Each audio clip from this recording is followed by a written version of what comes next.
अस्सलाम वालेकुम स्टूडेंट, क्या हाल चाल है जनाबे वाला मेरी जान, कैसे हैं आप सब। अल्हम्दुलिल्लाह बेटा, ज़िंदगी गुजर रही है सर बस। ओ महानूर, लगता है कोई दुख लग गया है, कोई गम लग गया है इस एज में। वॉइस नहीं आ रही। ओहो सना पुत्रा, वॉइस तो आ रही है लेकिन शायद शायद आपको नहीं आ रही। जी जुनैरा बेटा, अल्हम्दुलिल्लाह, वालेकुम अस्सलाम। मैं बिल्कुल ठीक ठाक, आप बताएं कैसी, क्या हाल चाल है। अवैस ना सलाम ना दुआ होती। हा हा हा हा हा। हाँ भाई, मेरी मर्जी, मैंने दे दिया, जा जो करना कर ले। पढ़ाई से जान छूटे तो कोई गम लगे, पढ़ाई के गम ही बहुत है सर। बेटे जी, पहली बात तो ये कि अगर आपने डॉक्टर बनना है तो ये गम सताता रहेगा सर। शोर क्लियर नहीं, बाकी लोग भी बता दे पुत्र। हरीम वालेकुम सलाम पुत्र जी, अच्छी बात है। ट्रांसफार्मर से लेकर ऑनवर्ड आज जितना भी चैप्टर है उसको धीमे धीमे ख़त्म करते हैं आज। A transformer is a device which changes are given alternating EMF to a larger or smaller alternating EMF। जज़ाकल्लाह मेरे बेटा, जज़ाकल्लाह ज़ुनैरा बेटा। जी FLP में भी यही चैप्टर होगा, अफशा मुजाहिद इंशाल्लाह। नाम बड़ा अच्छा, Afsha Mujahid. A device which changes the given alternating EMF, मतलब कुछ ऐसे नाम है जो मैं अब ये कह सकते हो कि ज़िंदगी में पहली दफ़ा सुन रहा होता हूँ।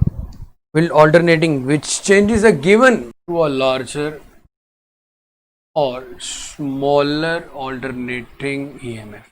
इसका वर्किंग प्रिंसिपल आप लोगों को बड़े अच्छे से पता है कि दो तरह की कॉइल्स होती हैं। एक कोर के ऊपर वाइल्स को वाउंड किया जाता है, जो कि हमारे पास किसका जो बिहेवियर शो कर रही होती है मेरा बेटा, वो हमारे पास ट्रांसफार्मर होता है। लाइक मैं सपोज ये कर लेता हूँ कि ये मेरे पास कोर है और इस कोर के ऊपर वायर्स को वाउंड किया गया है। एक हमारे पास प्राइमरी कॉइल है, दरमियान में हमारे पास सेकेंडरी। अब मेरे बेटे, प्राइमरी को हम किसी किस्म के किसी भी सोर्स के साथ अटैच नहीं करते। जरी सी बात है, एक कॉइल में करंट के इंड्यूस की वजह से दूसरी कॉइल में इलेक्ट्रिक करंट का इंड्यूस हो जाना, इसको मेरा बेटा नाम दिया जाता है इलेक्ट्रोमैग्नेटिक इंडक्शन का, या फिर म्यूचुअल इंडक्शन कहते हैं नियर बॉयल कॉइल में। सो मेरे बेटे, मैग्नेटिक फ्लक्स में चेंज की वजह से दूसरी कॉइल में करंट का इंड्यूस होना, जिसे मैग्नेटिक या इलेक्ट्रोमैग्नेटिक इंडक्शन भी कहते हैं। और इसका वर्किंग प्रिंसिपल मैंने शुरू में बता दिया कि जी जो वर्किंग प्रिंसिपल है हमारे पास वो म्यूचुअल इंडक्शन है। नहीं अवैस, हमने नहीं सुना। इनकी जो कॉइल्स होती हैं जो मेरा बेटा उसके ऊपर, वो इलेक्ट्रिकली इंसुलेटेड होती हैं, लाइक इंसुलेट की गई होती हैं, बट आपस में एक दूसरे के साथ जो कनेक्शन में है वो कनेक्शन उनका मैग्नेटिकली होता है। लाइक फिजिकल कोई वायर एक दूसरे के साथ कॉन्टैक्ट में नहीं होती, मैग्नेटिकली कॉन्टैक्ट होती। कुछ वर्किंग के इंपॉर्टेंट पॉइंट्स। ओके, मेरे ख्याल में बस कर दो यार, नामों में तबसरा ही हो गया। Wires are electrically insulated but magnetically connected, magnetically connected।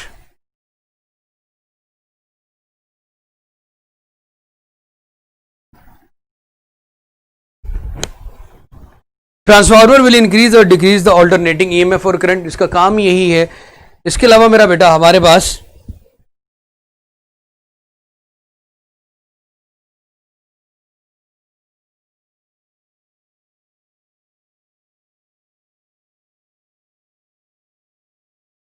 Transformer will increase और डिक्रीज ऑल्टरनेटिंग EMF और करंट।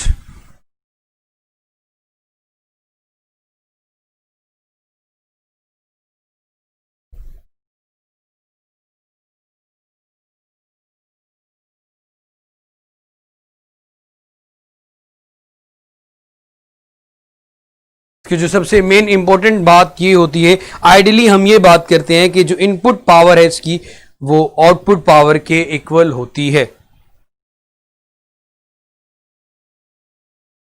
जितनी पावर इसको प्रोवाइड की जाती है उतनी ही अटेन होती है। लेकिन ये आइडियली बात करते हैं, इनपुट और आउटपुट रिमेन सेम। और आइडियली हम ये बात करते हैं कि आइडियली कि इनके जो इनपुट पावर और आउटपुट पावर है वो दोनों आपस में इक्वल होती हैं, बराबर होती हैं, एक जैसी होती हैं।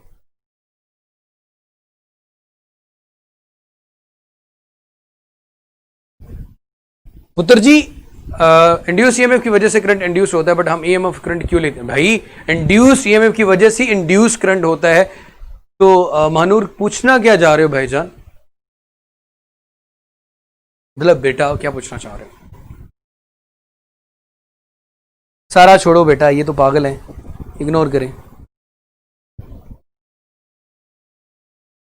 अब मेरा बेटा नंबर ऑफ कॉइल्स पे डिपेंड करता है कि हमारा ट्रांसफार्मर स्टेप अप होगा या फिर स्टेप डाउन ट्रांसफार्मर होगा। अगर बाद में मिलने वाले वोल्टेजेस हमें कम वोल्टेज मिल रहे हैं जो कि प्राइमरी में हमने ज्यादा दिए, इट मीन कि स्टेप डाउन है। अगर सेकेंडरी से वोल्टेज ज्यादा मिल रहे हैं, इट मीन कि स्टेप अप ट्रांसफार्मर है। आपकी बात कर रहे थे बेटा, ये टर्न्स रेशियो हमारे पास है VS over VP is equal to NS over NP. इसे रेलिवेंट अच्छे खासे एमसीक्यूज हैं। इस टर्न्स रेशियो को याद रखिएगा हमेशा।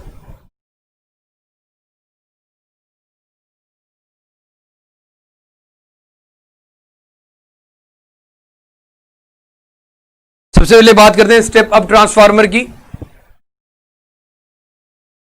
अभी ये बात की कि मेरा बेटा अगर आपके पास बाद में मिलने वाले वोल्टेजेस ज्यादा होते हैं तो हमारे पास ट्रांसफार्मर स्टेप अप होगा।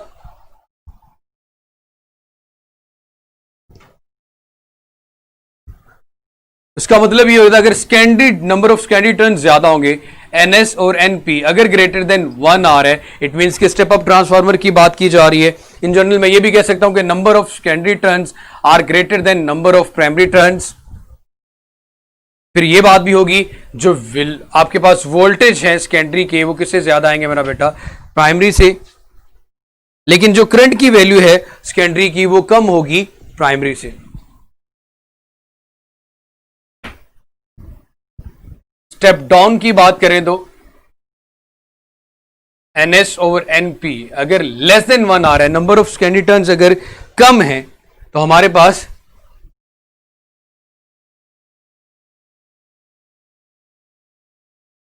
मेरा बेटा लेंजिस लॉ जो इंड्यूस करंट की बात की जा रही है, मैग्नेटिक फ्लक्स में चेंज की वजह से वो करंट की डायरेक्शन को बताने के लिए एक लेंजिस लॉ की स्टेटमेंट आई है।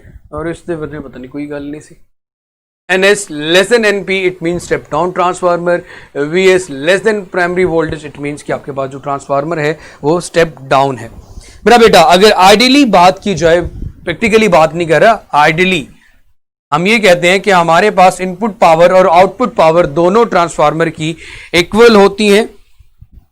इसमें जो पावर का लॉस है वो बिल्कुल, हम ये कहते हैं जी जनाब, जो पावर लॉस है वो बिल्कुल जीरो है। इस बात का मतलब है कि हम कहते हैं जिसकी जो ट्रांसफार्मर की जो एफिशिएंसी है आइडियली वो कितनी आ रही है हमारे पास मेरा बेटा? 100%। कितनी होती है? 100%। और उसके 100% के मुताबिक input power is equal to output power. Input power is equal to output power. हमारे पास इसका फॉर्मूला होता है VPIP is equal to VS IS.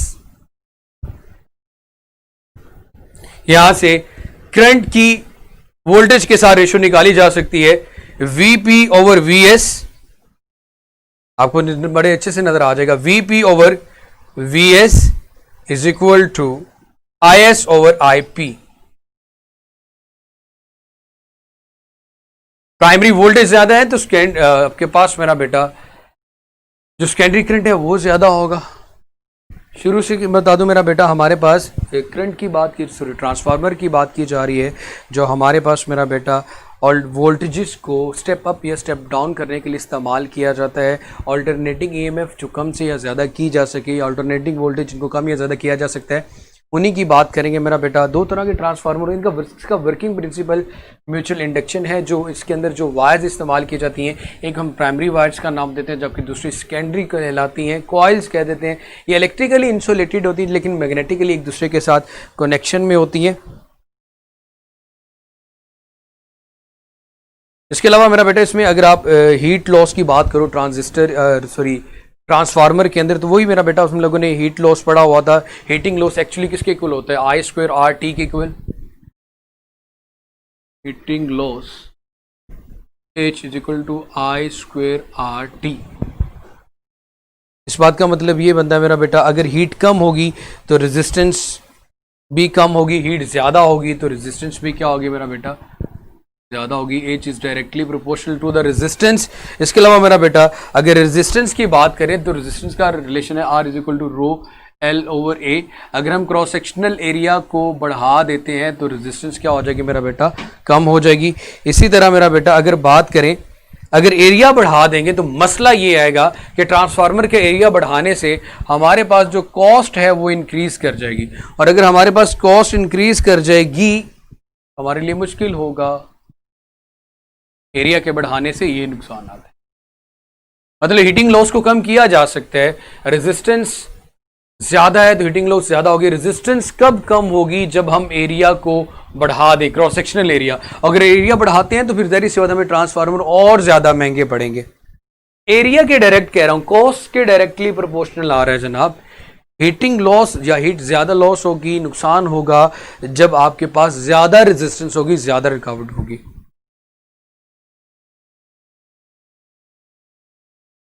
और अगर हम बात करें आपके पास मेरा बेटा आई स्क्वायर के साथ, which is directly proportional, heating is directly proportional to I square. So to reduce the current,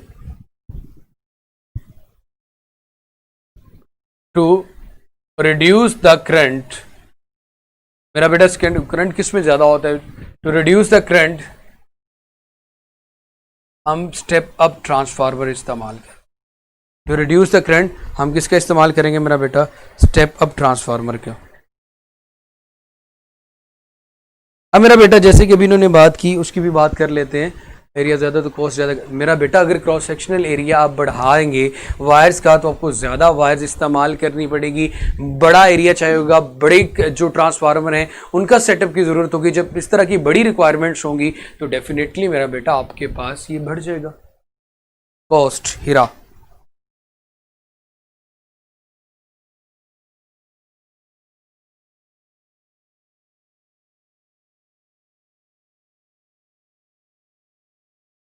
मेरा अब बात ये तो आइडियली हमने बात की थी। प्रैक्टिकल ट्रांसफार्मर के अंदर अगर बात करें तो प्रैक्टिकल ट्रांसफार्मर में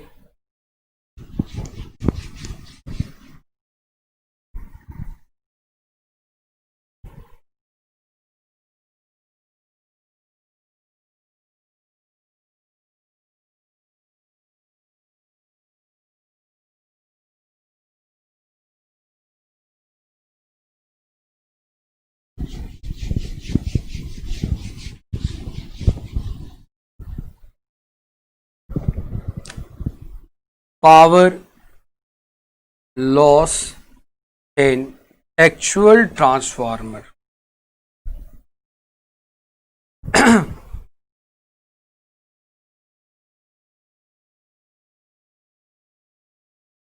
नंबर ऑफ टर्न्स पे डिपेंड करता है मेरा बेटा। इंड्यूस करंट की बात की जा रही होती है इसलिए।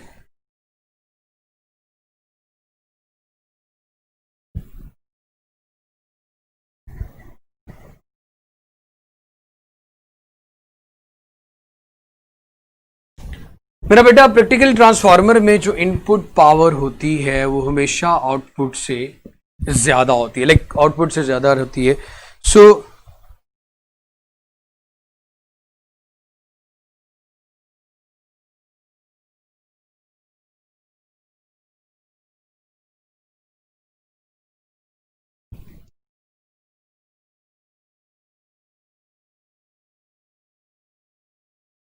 दो तरह के लॉसेस होते हैं, क्योंकि ना कॉपर लॉसेस और दूसरा हमारे पास है मेरा बेटा कोर लॉसेस, जिसे हम आयरन लॉसेस का भी नाम दे देते हैं।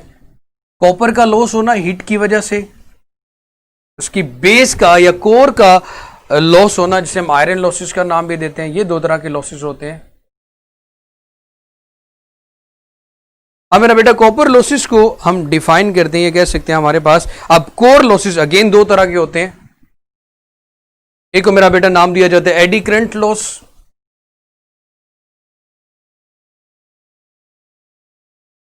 और एक आपके पास है मेरा बेटा हिस्टेरेसिस लॉस।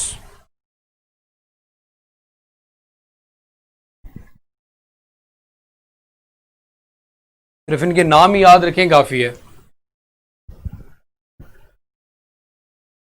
जी बेटा, करंट को रिड्यूस करने के लिए यहाँ पे वोल्टेज की जो रेशो हमने देखी थी मेरा बेटा, यहां से क्लियर हो रहा है कि अगर प्राइमरी वोल्टेज ज्यादा होगी तो सेकेंडरी करंट ज्यादा होगा, और प्राइमरी वोल्टेज स्टेप डाउन में होते हैं। और अगर बात की जाए सेकेंडरी वोल्टेज ज्यादा होंगे तो प्राइमरी करंट ज्यादा होगा।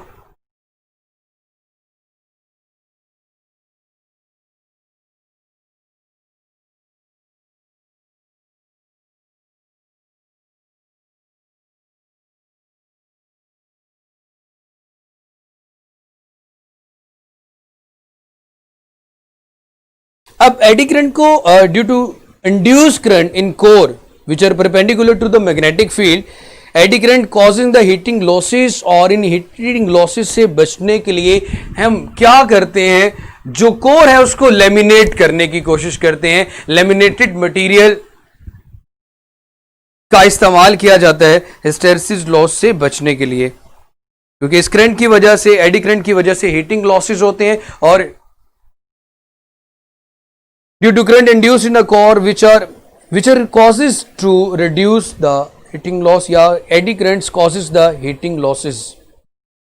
और जब हमारे पास मैग्नेटाइजेशन और डीमैग्नेटाइजेशन में एनर्जी लॉस्ट होती है उसको हम हिस्टेरेसिस लॉस का नाम देते हैं। So to make it we use soft iron to make core. हम इसको रिड्यूस कैसे कर सकते हैं? एडी करंट्स को रिड्यूस करने के लिए कोर को लेमिनेट करना पड़ेगा।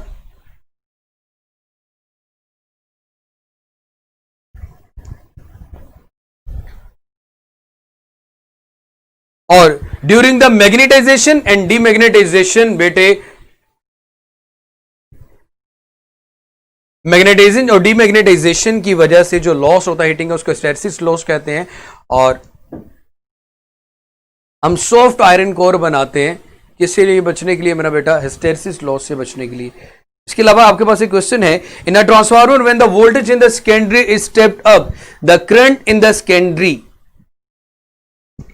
क्वेश्चन अभी हम लोगों ने ये डिस्कस भी किया था।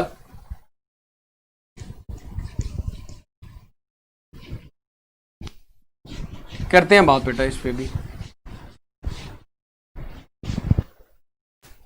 Step down when the voltage in the secondary step up, yes exactly, step down. आगे जी मेरा बेटा, in a step up transformer the turn ratio of the primary and secondary is 1/6. A dry cell of 6 volt is connected across primary. The voltage developed across the secondary would be. Question बड़ा मजेदार है।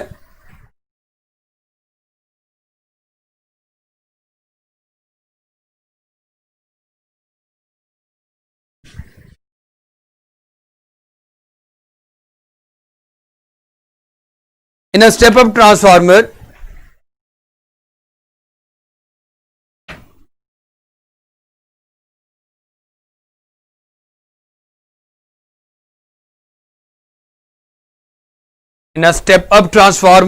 the turns ratio of primary and secondary is 1/6।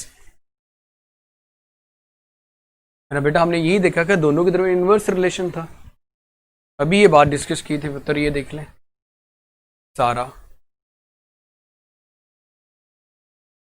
The turns ratio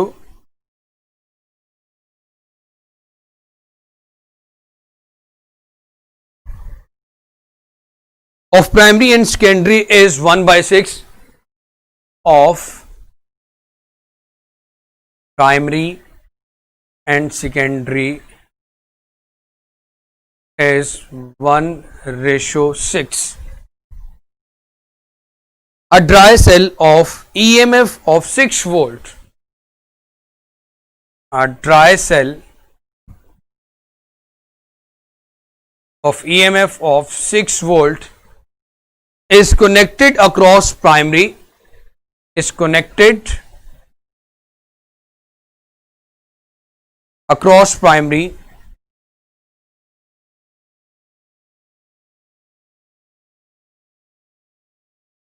is connected across primary.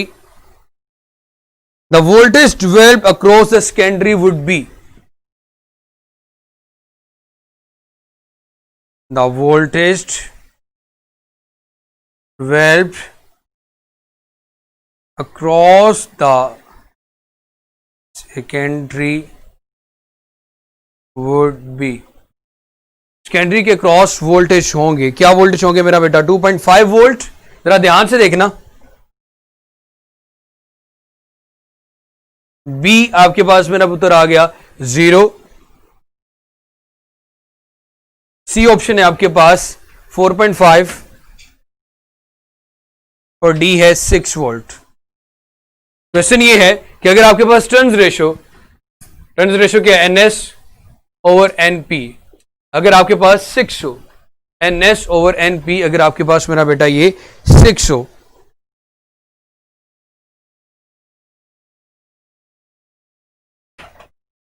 जी अफशा मुजाहिद ठीक फरमाया पुत्र 0, but how?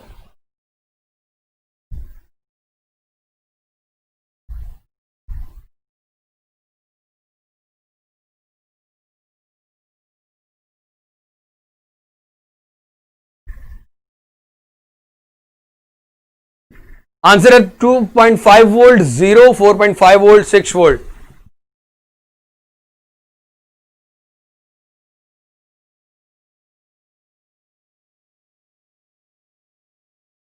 Ji, dry cell has DC voltage और DC को मेरा बेटा ट्रांसफार्मर डील नहीं करता।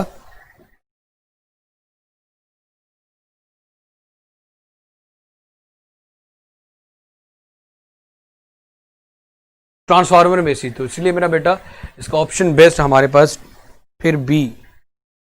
रिपीट कर देते हैं मेरा पुत्र, हमारे पास एक ऐसा स्टेप अप ट्रांसफार्मर है जिसकी टर्न्स रेशो 1/6 गिवन है, मतलब सेकेंडरी में रेशो NS ओवर NP हमारे पास गिवन है मेरा पुत्र 6, और हमारे पास ये चीज़ बताई गई है, हमें ये कहा गया है कि भाईजान अगर एक ड्राई सेल 6 वोल्ट का कनेक्ट कर दिया जाए प्राइमरी के साथ, तो प्राइमरी के साथ कनेक्ट करोगे तो मेरा बेटा किसी किस्म का कोई वोल्टेज में चेंज नहीं आएगा, तो आपके पास the secondary voltage would be 0, because यहाँ पे ऑल्टरनेटिंग EMF या ऑल्टरनेटिंग वोल्टेज को कम या ज़्यादा किया जाता है, इसलिए मेरा बेटा।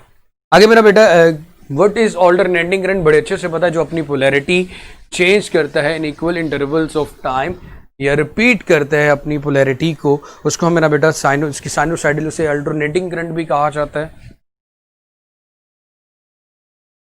which reverts its polarity or which changes its polarity.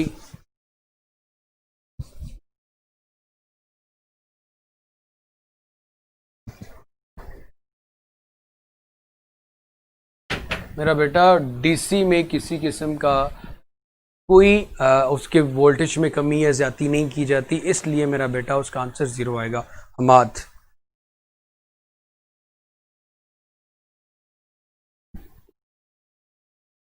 which alternating current which reverts its direction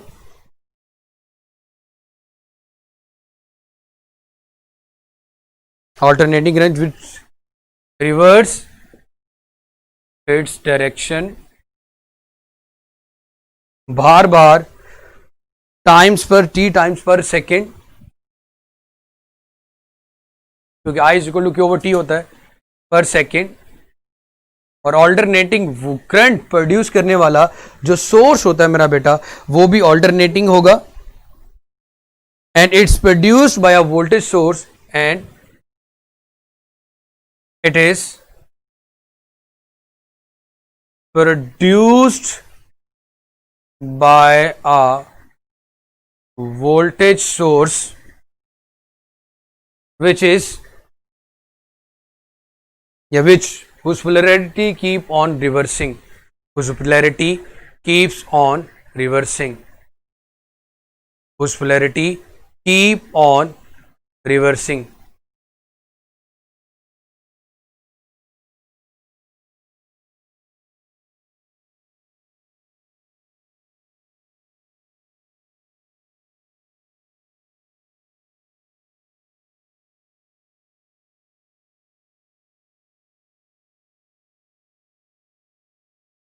अगर मेरा बेटा इसकी आप वेव देखिए, हम लोग यही बात करते हैं कि भाई अगर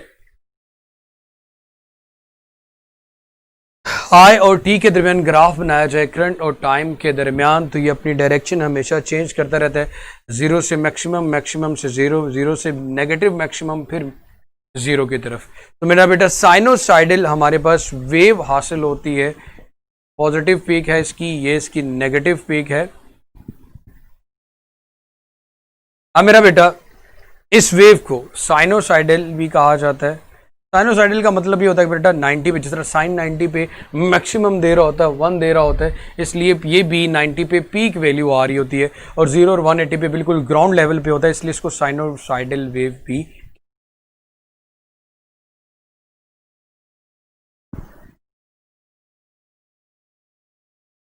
ये अच्छा सा लिखने दे।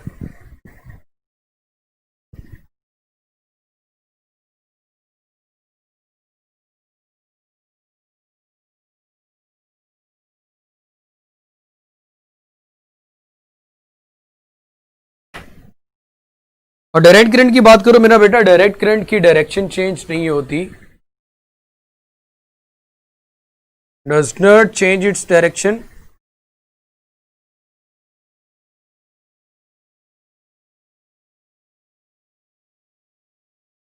हमारे पास दो तरह के डीसी होता है, एक प्योर डीसी होता है, एक पल्सेटिंग डीसी होता है।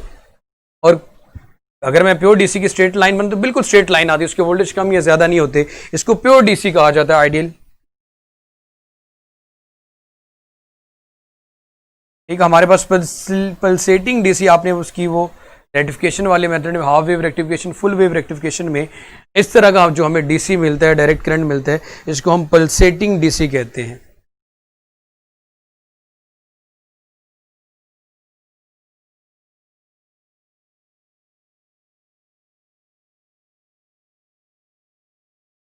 अब मेरा बेटा ऑल्टरनेटिंग करंट की जो रिलेशनशिप है, जो फॉर्मूला है, उसके बारे में बात करते हैं।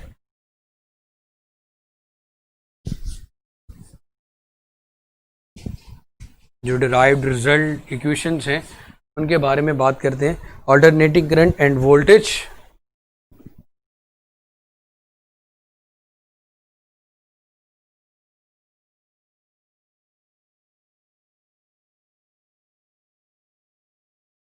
सबसे पहले तो मेरा हमारे पास आ गया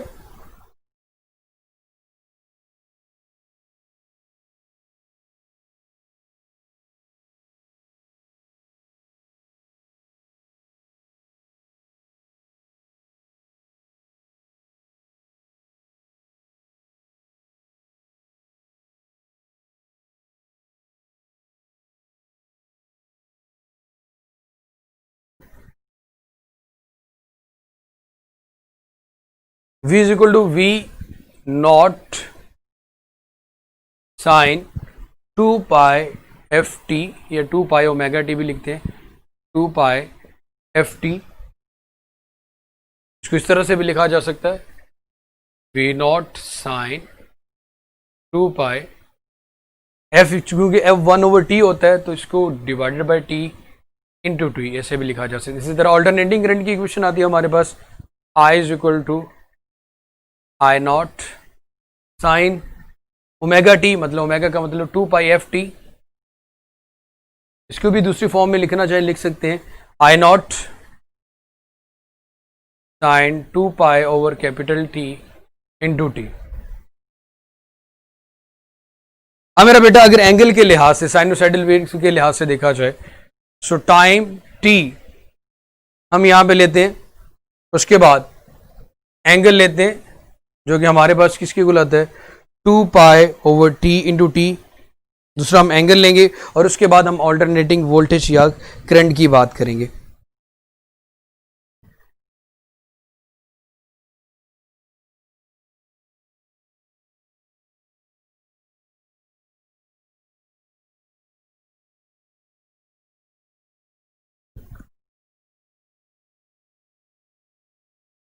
और यहां पे हम बात करेंगे V की, ऑल्टरनेटिंग वोल्टेज की और करंट की बात करेंगे मेरा बेटा, V और I की।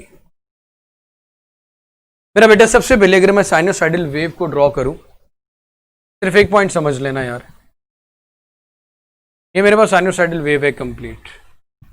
शुरू में देखो टाइम भी 0 है, एंगल भी 0 है, इस पॉइंट पे टाइम भी 0 है, एंगल भी 0 है, वोल्टेज भी 0 आएगा और करंट की वैल्यू भी क्या आएगी मेरा बेटा, आपके पास 0 आएगी।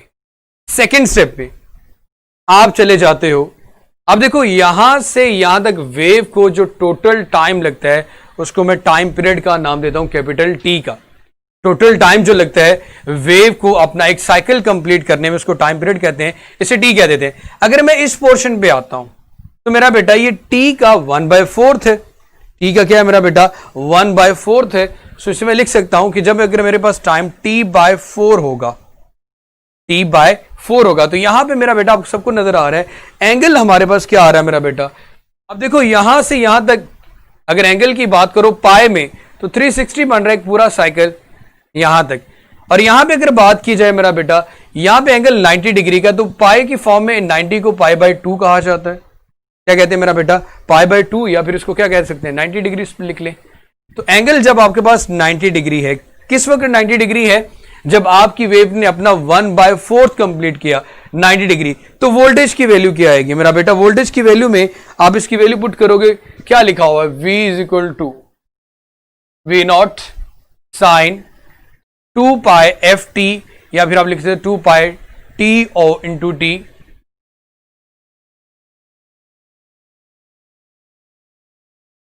मेरा बेटा 2π/T या जो भी है साइन 90 हमारे पास आ रहा है, साइन 90 की वैल्यू क्या आएगी आपके पास मेरा उत्तर 1, ठीक है t/4। तो यहां पे हमारे पास जो वोल्टेज की वैल्यू आएगी वो क्या आएगी मैक्सिमम। V वोल्टेज हमारे पास क्या आ रहा होगा मेरा बेटा मैक्सिमम।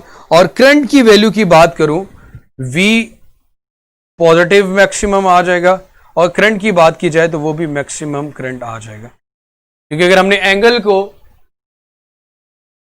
यहां पे पुट कर दिया मेरा बेटा 90 डिग्री, और स्मॉल टी के पुट कर देना मेरा बेटा t/4, एंगल पुट करेंगे मेरा बेटा 90 डिग्री,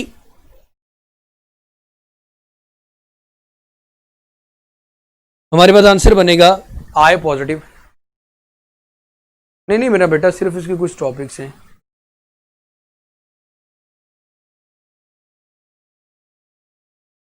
अब फर्ज करें, अब यहां पे चले जाते हैं बिल्कुल मिड पॉइंट पे। अब t तो हो गया t/2, क्योंकि टोटल 1t है, हाफ करेंगे तो t/2 हो जाएगा। और अगर मेरा बेटा बात की जाए एंगल की, तो यहां पे 90 के बाद क्या आ रहा है 180। 180 पे ग्राफ को देख के भी नजर आ रहा है कि वोल्टेज की वैल्यू भी जीरो है और करंट की वैल्यू भी जीरो है। तो साइन 180 करने से वैसे सारा फैक्टर क्या हो जाएगा जीरो।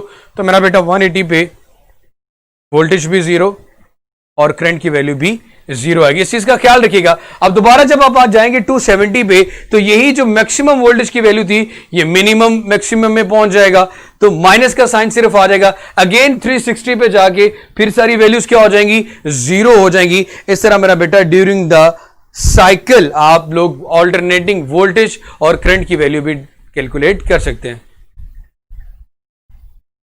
वालेकुम सलाम गालिब साहब, क्या हाल चाल है आपके, कैसे हैं?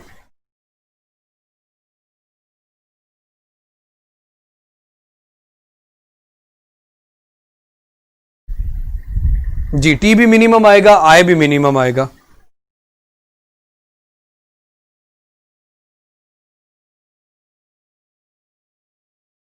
इसमें तो ऐसे कुछ मुश्किल वाली बात भी नहीं थी यार, मैं सिर्फ थोड़ा इसलिए लगा थोड़ा तेज़ी के साथ करने की कोशिश कर रहा हूँ कि यार आपका जो सिलेबस है वो टाइमली कंप्लीट भी हो जाए।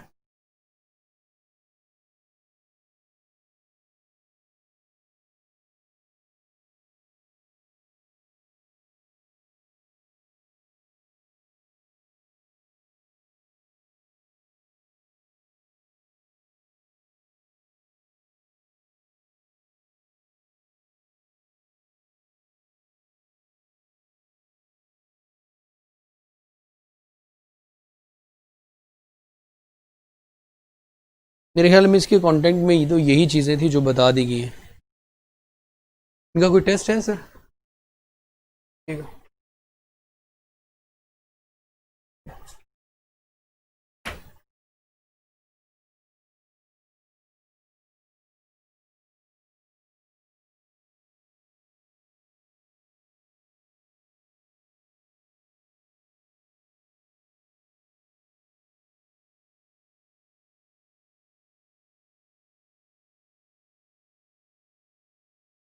नहीं है। अच्छा मेरा बेटा, मुझे ये बताएं कि आपका जो FLP है वो किस दिन है अब? FLP किस दिन है आपका मेरा बेटा?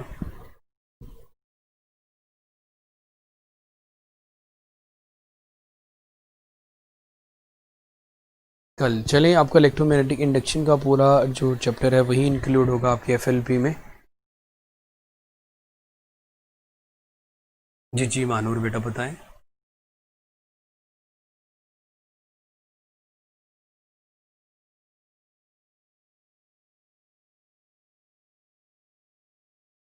टेस्ट में MCQs थोड़े देता हूँ।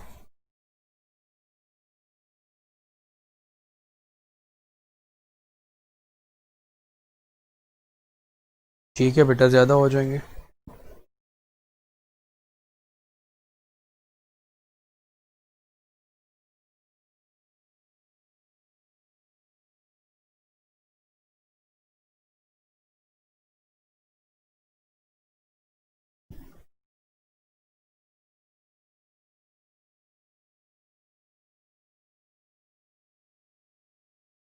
अच्छा बेटा, मानूर क्या कहना चाह रहे थे आप? सिलेबस मेरा बेटा आपका इलेक्ट्रोमैग्नेटिक इंडक्शन का है जी। अल्लाह हाफिज़।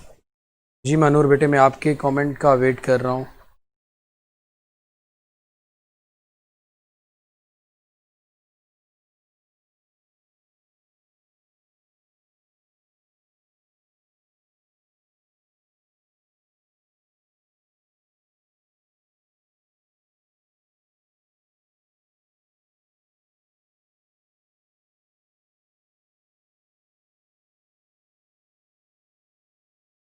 मेरा बेटा, मैंने ये बात कही थी कि जब ड्यूरिंग द मैग्नेटाइजेशन और डीमैग्नेटाइजेशन जो हीट का लॉस होता है उसे हम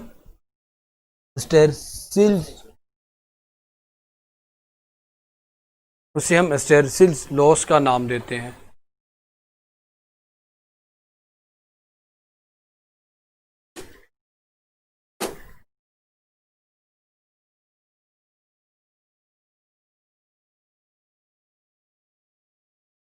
बार बार जब ऑल्टरनेटिंग करंट चेंज होता है, मैग्नेटिक फील्ड चेंज होता है, जब मैग्नेटिक फील्ड चेंज होता है तो उसकी चेंज की वजह से आपके पास मटेरियल कभी मैग्नेटाइज होता है, कभी कॉइल डीमैग्नेटाइज होती है। उसे मेरा बेटा हम नाम देते हैं स्टेरसिल्स लॉस। नहीं यार, आप देख लेना, अभी क्लास एंड कर दें।